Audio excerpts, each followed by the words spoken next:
Hungary की capital Budapest से लगभग 174 किलोमीटर की दूरी पर मौजूद ये है हंगरी का इकलौता और पूरे यूरोप कॉन्टिनेंट का सबसे बड़ा हिंदू गांव, जो हंगरी में कुछ ऐसा कर रहा है जिसकी आप कल्पना भी नहीं कर सकते। हंगरी के इस गांव में रहने वाली महिलाएं केवल साड़ियां पहनती हैं। यहाँ के पुरुष केवल धोती, कमीज और सनातन के दूसरे पारंपरिक कपड़े पहनते हैं। गांव में खेती करने के लिए ट्रैक्टर्स का यूज नहीं बल्कि बैलों के साथ सनातन के प्राचीन तौर तरीकों का इस्तेमाल किया जाता है। यहाँ के बच्चे मॉडर्न एजुकेशन के साथ साथ संस्कृत भाषा सीखकर वैदिक ज्ञान का अनुसरण करते हैं और सबसे बड़ी बात, यहाँ के बच्चे स्कूलों में माथे पर तिलक लगाकर जाते हैं और स्कूल से आने के बाद इस गांव में बनी गौशालाओं में गौ माता की सेवा करने जाते हैं। और पिछले कुछ सालों में हंगरी के इस सबसे बड़े हिंदू गाँव में आने वाले टूरिज्म की संख्या इतनी ज्यादा बढ़ चुकी है कि एक साल में जितने पर्यटक पूरे हंगरी में आते हैं उससे 3 गुना ज्यादा पर्यटक अकेले इस एंशिएंट हिंदू कल्चर पर बेस्ड इस गांव को देखने के लिए आते हैं। ये डेटा हंगरी की गवर्नमेंट ने खुद से शेयर किया है। तो चलिए जानते हैं कि हंगरी में इस हिंदू गांव की हिस्ट्री क्या है,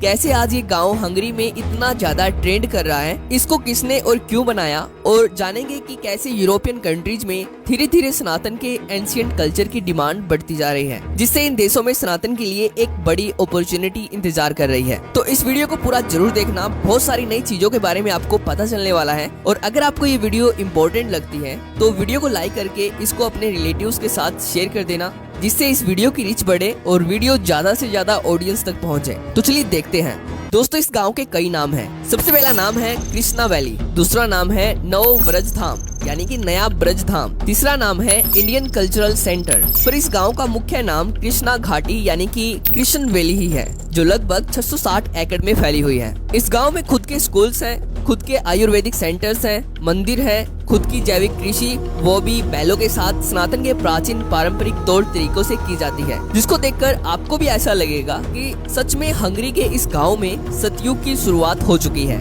इसके साथ ही इस गांव में खुद की इलेक्ट्रिसिटी है, यानी कि पूरे गांव के हर घर और हर बिल्डिंग के ऊपर सोलर सेल लगाए गए हैं, जिससे हंगरी की गवर्नमेंट ये बात खुद मानती है कि ये पूरा गांव आत्मनिर्भर है, जो हंगरी की नेशनल ग्रिड का हिस्सा नहीं है, जो गौशालाओं से और जैविक कृषि से अपने साधन खुद उत्पन्न कर रहा है। तो अब प्रश्न वही उठता है कि हंगरी में इस गांव को कब और किसने बनाया। दोस्तों, आपको ये जानकर हैरानी होगी कि हंगरी में इस गांव को बनाया गया था आज से लगभग 30 साल पहले, यानी कि सन 1993 में हंगरी के एक महान हिंदू संत शिवराम स्वामी के द्वारा हंगरी में इस गांव की स्थापना की गई थी। और शिवराम स्वामी के निस्वार्थ भावना से किए गए सनातन के प्रति महान कामों को बताना शायद ही मेरे लिए इस वीडियो में पॉसिबल हो, क्योंकि अगर मैं इस महान संत के द्वारा किए गए सभी कामों को इस वीडियो में बताने लग जाऊं तो ये वीडियो 1 घंटे से ऊपर चली जाएगी। दोस्तों, शिवराम स्वामी का जन्म सन 1949 में हंगरी की कैपिटल बुडापेस्ट में हुआ था और तब ये सनातन धर्म से दूर दूर तक कोई संबंध नहीं रखते थे। पर जब ये सन 1980 में लंदन आए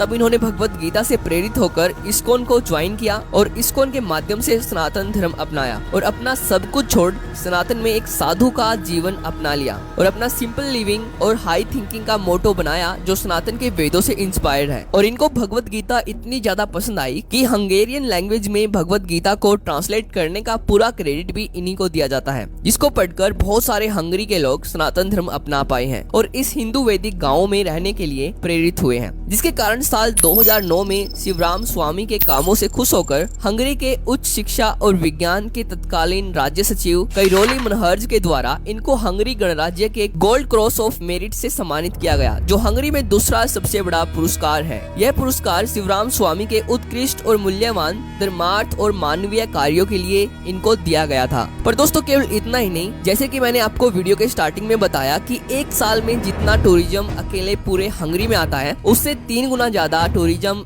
एक साल में अकेले हंगरी के इस हिंदू गांव को देखने के लिए आता है। यानी कि एक साल में केवल 10,000 पर्यटक पूरे हंगरी में आते हैं, जो इनका ऑफिशियल डेटा है। और दूसरी तरफ एक साल में 30,000 से ज्यादा पर्यटक केवल हंगरी के इस हिंदू गांव को देखने के लिए आते हैं, जैसे कि आप इस वीडियो में देख सकते हो।